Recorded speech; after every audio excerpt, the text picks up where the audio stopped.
জাতীয় ঐকমত্য কমিশনের বৈঠকের সবশেষ খবর জানাতে রাজধানীর ফরেন সার্ভিস একাডেমি থেকে যুক্ত হচ্ছেন আমাদের স্টাফ করেসপন্ডেন্ট নাজিবুর রহমান। নাজিব, জুলাই সনদ বাস্তবায়ন বিষয়ে রাজনৈতিক দলগুলো কি বলছে?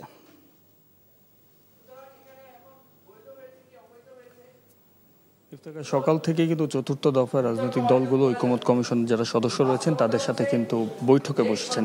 বৈঠকটি মূলত যে ৮৪টি প্রস্তাব কমিশন পেয়েছে সেই প্রস্তাবনাগুলো আসলে কিভাবে বাস্তবায়ন হবে, কোন পদ্ধতিতে বাস্তবায়ন হবে এবং তার আইনি ভিত্তি, সেই বিষয়গুলো নিয়ে কিন্তু আসলে মত দ্বিমতের যুক্তিতর্ক আমরা দেখেছি আজ বৈঠক জুড়ে। বৈঠকে বর্তমানে একটি বিরতি চলছে।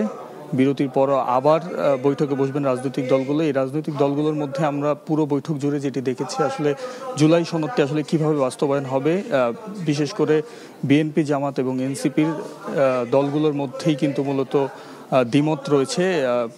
তারা তাদের মতো করে আসলে বাস্তবায়নের পদ্ধতিগুলো নিয়ে আলোচনা করছেন এবং সেগুলো কিন্তু কমিশন শুনছেন।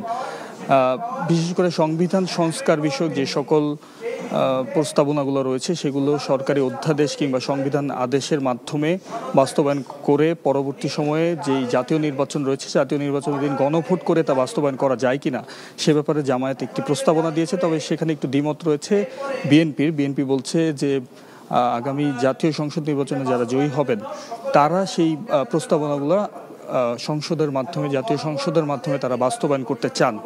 তো এক্ষেত্রে তাদের এই ঐক্যমতে পৌঁছানো যায়নি বলেই কিন্তু এখনো পর্যন্ত জুলাই সনদটি দেয়া হয়নি। এবং কমিশনের যে সহসভাপতি রয়েছেন ডক্টর আলী রিয়াজ, তিনি সকালে আমাদেরকে সূচনা বক্তব্যে যেটি বলছেন, তারা রাজনৈতিক দলগুলোর কাছ থেকে যে প্রতিনিধিগুলোর নাম এবং স্বাক্ষর তারা চাচ্ছিলেন জুলাই সনদে, সেখানে কিন্তু প্রায় 4 ভাগের 3 ভাগ রাজনৈতিক দলই কিন্তু এখনো পর্যন্ত প্রতিনিধি দিয়েছেন এবং তারা কিছু দল রয়েছে এবং এই বাস্তবায়ন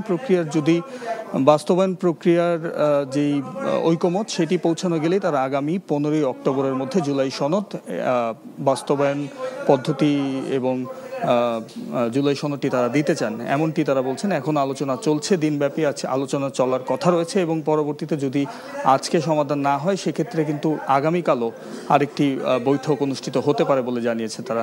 এই ছিল আমার কাছে সর্বশেষ ইফতেখার। দর্শক, জানছিলাম জাতীয় ঐকমত্য কমিশনের সবশেষ খবর। বান্ডেল থাকলে প্রতি সেনমানিতে টাকা বাঁচবে। বিকাশ সেনমানি বান্ডেল কিনে জিতুন প্রতি লেনদেনে।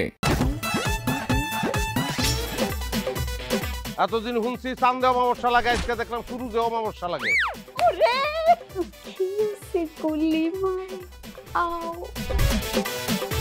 আপনার নামটা?